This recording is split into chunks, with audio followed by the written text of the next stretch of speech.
ఓం నమో భగవతే వాసుదేవాయ. ఈరోజు 8వ పాసురం. ఈ పాసురంలో గోదాదేవి గోపికలందరితో కలిసి ఇంకొక గోపికను లేపటానికి వెళ్ళింది.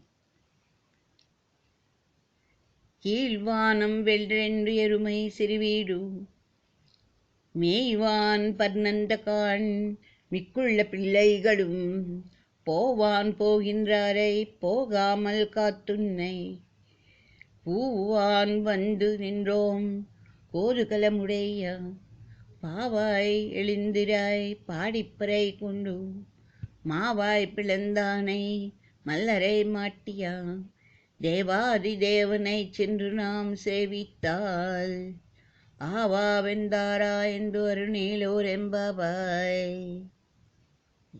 దీంట్లో ఉండేటువంటి భావం, తూర్పు దిక్కంతయు ఆకాశం తెల్లవారింది. గేదెలు మేత మేయటానికే విడువబడినాయి.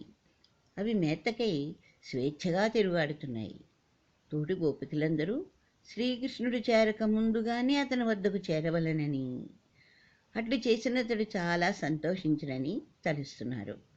అందరూ కలిసి గోష్ఠిగా పోవుటే మంచిదని ఎంచి వారినందరినీ అచట నిలిపి నీ కొరకు వచ్చితిమి.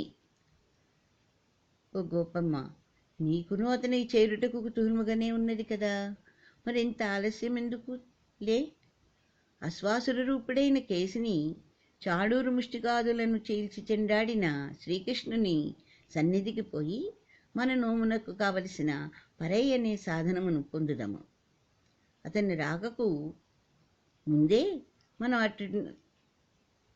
అటకు పోయినా అతడు అయ్యో మీరు నాకంటే ముందుగా వచ్చారే అని నొచ్చుకొని మన అభీష్టములను వెంటనే నెరవేర్చును.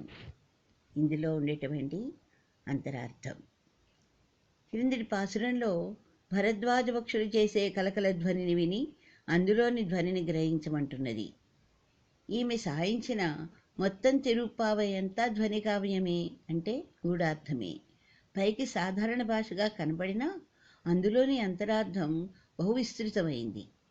వేదోపనిసారమైన ఈ గ్రంథ ఆంతర్యాన్ని ప్రతివారు ఎరిగి తీరవలసినదే అన్నదే ఆండాళ్ళ తల్లి చెప్పింది.